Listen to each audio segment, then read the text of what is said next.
rejoice, your reward will be high in heaven. மத்தேயு 5:12. மகிழ்ந்து பேருவகை கொள்ளுங்கள், ஏனெனில் விண்ணுலகில் உங்களுக்கு கிடைக்கும் கைமாறு மிகுதியாகும். இது கிறிஸ்து வழங்கும் வாழ்வு தரும் நற்செய்தி. கிறிஸ்துவே உமக்கு புகழ்.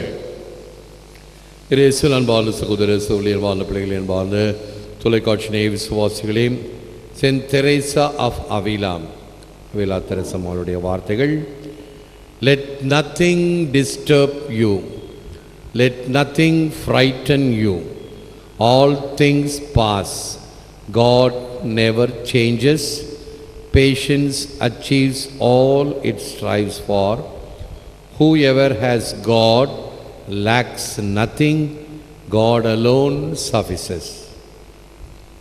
எதுவும் உன்னை தொந்தரவு செய்யாதிருப்பதாக, எதுவும் உன்னை பயமுற செய்யாதிருப்பதாக, அனைத்தும் கடந்து போம், இறைவன் என்றும் மாறாதவர், இறைவனை கொண்டிருப்பவருக்கு எதுவும் தேவையிராது, இறைவன் ஒருவரே போதும்.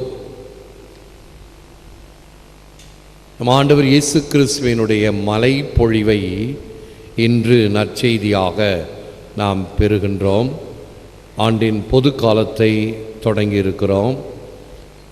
இந்த பொது காலத்தின் 10ஆம் வாரமாக இது ஆரம்பமாகிறது. ஏற்கனவே தவக்காலம், அதன் முடிந்து பாஸ்கா காலம், அதன் பிறகு நாம் இந்த பரிசுத்த ஆவியின் வருகைக்காக காத்திருந்து பரிசுத்த ஆவியின் விழாவை கொண்டாடி இப்பொழுது ஆண்டின் பொது காலம். எனவே பச்சை நிற திருப்பலி ஆடை அணிந்து நாம் ஒவ்வொரு நாளும் ஆண்டவருடைய வார்த்தைகளை செவிமடுக்க பரிசுத்த ஆவி நம்மை உந்தி தள்ள வேண்டும். அவ்வாறு ஆண்டவருடைய வார்த்தைகளை நாம் கேட்கும் பொழுது சென்ட் தாமஸ் அக்வீனாஸுடைய வார்த்தைகள்: No one can live without joy. That is why a person deprived of spiritual joy goes after carnal pleasures. எல்லோரும் மகிழ்ச்சியாக இருக்க வேண்டும் என்று விரும்புகிறோம். மகிழ்ச்சியின்றி யாரும் வாழ முடியாது. புலன் இன்பங்களுக்கு பின் இத்தூய மகிழ்ச்சி இராது. இந்த உலக இன்பங்கள், உலகம் தருகின்ற பல வகையான சொகுசுகள் எல்லாம் தன்னகத்தே ஒரு கொடுக்கை வைத்திருக்கிறது என்று சொன்னால் மிகையாகாது.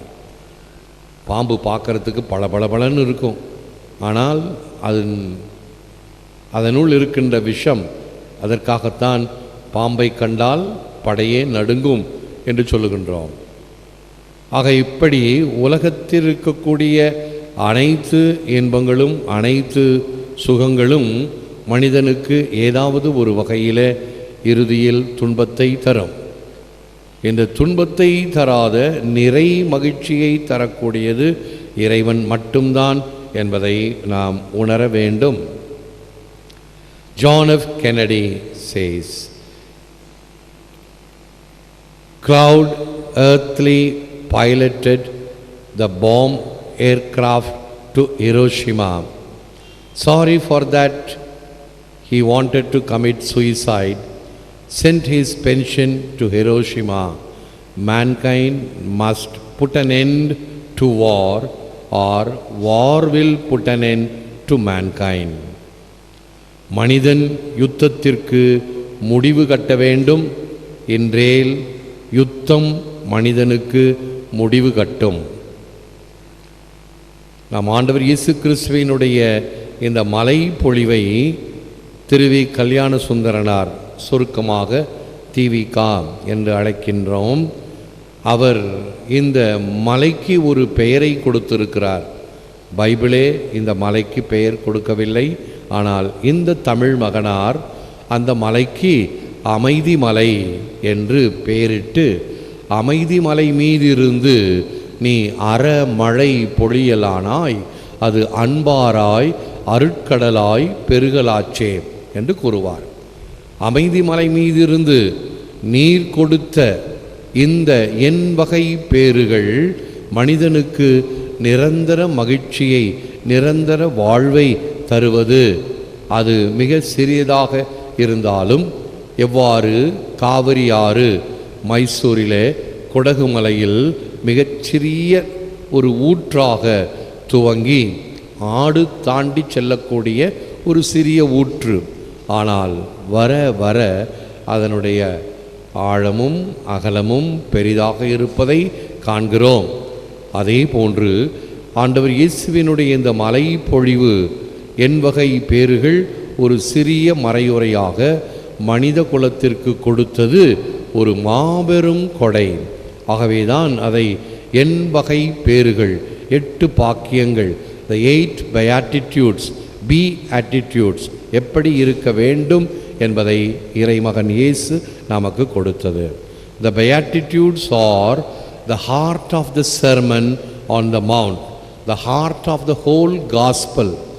நற்செய்தியினுடைய இதயம் எண்வகை பேறுகளே. ஆகவே எண்வகை பேறுகளை நாம் ஒவ்வொன்றாக கடைபிடித்தோம் என்றால் மகிழ்ச்சியின் முழுமையை பெற முடியும். The secret of happiness is renunciation. உனக்கு மகிழ்ச்சி வேண்டுமா? நீ மற்றவர்களை துற, மகிழ்ச்சி தானாக வரும். ஒருவன் சொன்னான், என்னுடைய நிழலை என்னிடமிருந்து அகற்ற முடியவில்லை, நான் செல்லும் இடமெல்லாம் என் நிழல் வந்து கொண்டு இருக்கிறது என்று சொன்னானாம். அப்பொழுது இன்னொருவர் சொன்னார், நீ அதை பற்றி கவலைப்படாதே, நீ போ, நிழல் உன்னை பின்தொடரும் என்பது. மகிழ்ச்சியை தேடி போனால் அது விலகிச் செல்லும். ஆனால் ஆண்டவருடைய வார்த்தைக்கு பின்னால் சென்றால் மகிழ்ச்சி உன் பின்னால் வரும் என்பதும், மகிழ்ச்சியின் சூட்சுமம் தன்னை ஒருத்தல் என்பது.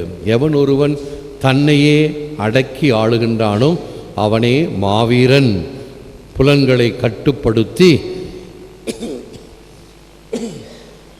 வாழுகின்ற மனிதன் மாமனிதனாக கொள்ளப்படுவான். திருவிக்காவுடைய வார்த்தைகள் மறுபடியும் டிவி பெட்டியில் பாருங்கள்.